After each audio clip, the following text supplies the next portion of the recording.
Okay, let's talk about axolotl adults. These are not full-grown adults.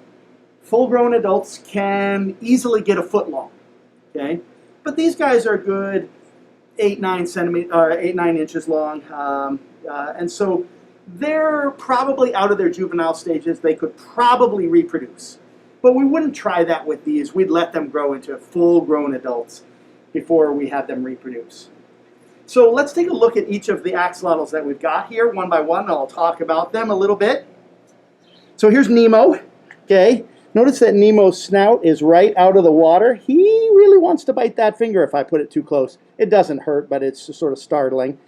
When we get the axolotls out, they often think, aha, this is the time when food is going to fall from heaven. Okay? Next, we can look over here, also ready to eat, okay?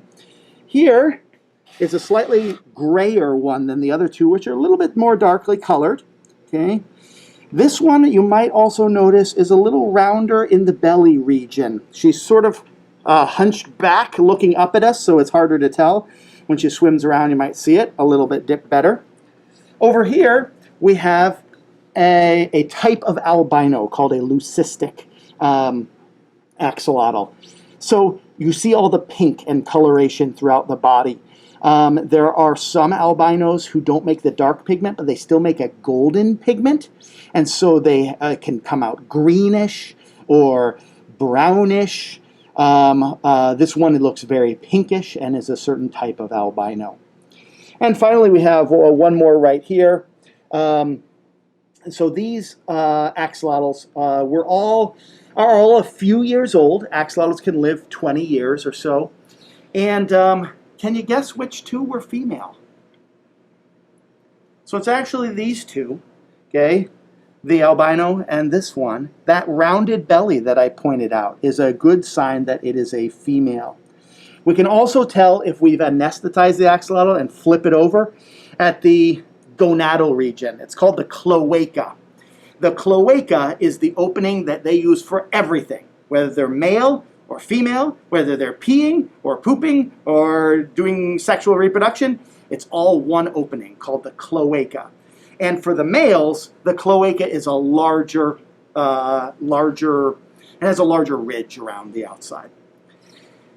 So the way that these guys reproduce is that the female actually picks up the male's spermatophore and does internal fertilization. But then she lays the eggs externally after they've been fertilized. What's a spermatophore? It's a jelly stalk with some sperm at the top, okay? And so what the axolotls will do is they'll find a rock at the bottom of the stream or the lake where they live, and they'll attach that spermatophore so the sperm are sticking up off of the twig, the rock, whatever it is. The female will come over and put her cloaca down on top of it and pick up the sperm. So males lay the spermatophores about, and the females come along and pick up that sperm for internal fertilization. In order to study these axolotls, what we need to do is figure out, okay, so what we're going to be doing for our class of developmental biology lab is we're going to be doing a regeneration experiment. All salamanders are amazing in their wound healing properties. These axolotls are amongst the champions of the whole world in their regeneration. And that's why I mentioned that the University of Kentucky has for so long had an axolotl colony, because these animals have been studied for well over 100 years. And their regeneration allows them to, if a predator, like a bird, comes along and chews their limb off, they just grow a new one. Somebody pecks their eye out, they just grow a new one. Their jaw gets broken off, they just grow a new one. Their spinal cord gets broken by some kind of blow or by, again, some animal grabbing it and biting it, they just grow a new spinal cord. The tail, the entire length of tail, they can lose that and just regrow another one. They can even regenerate part of their heart, okay? So their ability to heal their wounds is way beyond what humans can do. Humans actually can regenerate. A couple things.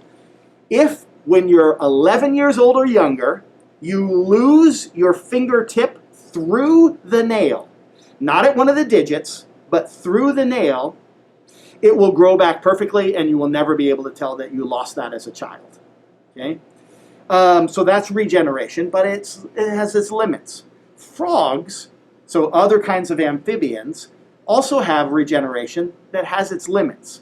A frog can regrow its limb if it's still doing metamorphosis. So it starts to grow the limbs and change from a tadpole into an adult frog, and if that limb gets chewed off by a predator, it can grow a new one, but it only grows a spike. It doesn't grow all the fingers and toes, just enough so that it could grab a female in plexus and still reproduce. So it's an evolutionary adaptation. It helps the animal survive, but it isn't as good as these guys, which can regenerate basically so many parts of their body. So why do they have that ability? Well, one thing about axolotls and many salamanders is that they are cannibals.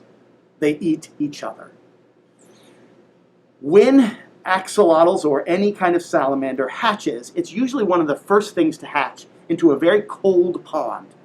And the tadpoles and other swimming things that it might like to eat aren't really there yet. So these guys are ahead of development when the tadpoles start to come out. And then they eat all the tadpoles. Well, if there's no tadpoles around, these guys will eat each other's limbs off or tails off. So it ends up that in any one area, one pond, the alpha axolotl, right, the biggest salamander, will be eating all the littler ones. But who's easiest to see from above as a bird flies over? I see that big salamander, I'm going to dive in there and grab a meal. And so if the biggest salamander gets eaten, now the next biggest, it has a chance to regrow its limbs and becomes the biggest salamander. So you always have somebody survive out of this whole brood of salamanders laid in a single pond. This is the food that we use. It's just basically crab pellets. In other words, it's fish food, it's meat pellets that you would feed to anything that you would have in your fish tank. Now, as I'm talking, these guys keep looking at me. No matter where I go, they turn their head towards me. That's because they expect food to fall from heaven. So if I'm lucky here, we'll get the food to fall right on his mouth, and he will immediately... Oh, it's sticking to my finger. I missed. I missed twice. If I drop it... Oh, did you see him try to snap it right there?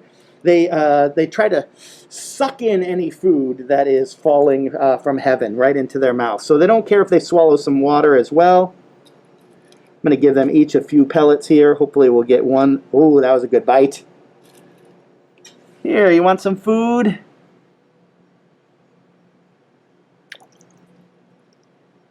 Ah, there we go. Good jump for that food.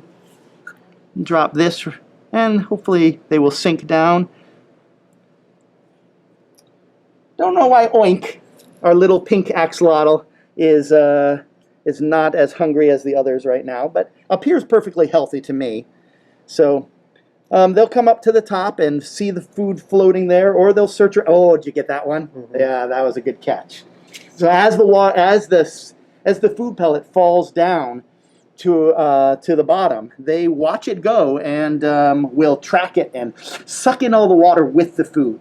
They eat insects. They eat anything that's big enough to fit in their mouth. They'll eat earthworms. They can swallow an earthworm that is like half the length of their body and digest that. So they're also cold-blooded, as are all amphibians.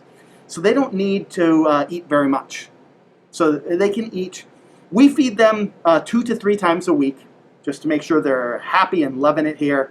Whereas in the wild, they might not eat for a couple weeks and they will survive just fine. Today what we're going to be doing to start a regeneration experiment is taking one of our axolotls and putting it into a liquid called MS222. This is an anesthetizing solution. This golden solution right here is a 0.2% MS222. I had to pH it because we want it to be a neutral pH so they feel like they're still in their normal water. But this anesthetizing solution will knock them out. So they're completely asleep and will not feel any part of the surgery, where we remove a limb or a tail and then they grow it back. And we'll show you the stages over the next few weeks of how they're growing back their limbs. How close can you get on reading this? This from Sigma Aldrich, okay? There's the big full name, this aminobenzoate methane sulfonic acid salt. That's a mouthful, right? We just call it MS222, okay? This is how you would have to buy it, okay? But it's MS222. This comes as a white powder. Yeah, can't really see. It's just a white powder. And then we dissolve it, but since it's an acid salt, yeah, we need to pH it because we don't want to dump our axolotl into acid. These are my pets, okay? And so I want to treat them with as much dignity and respect as I can, even as they donate some tissue to the learning of developmental biology students.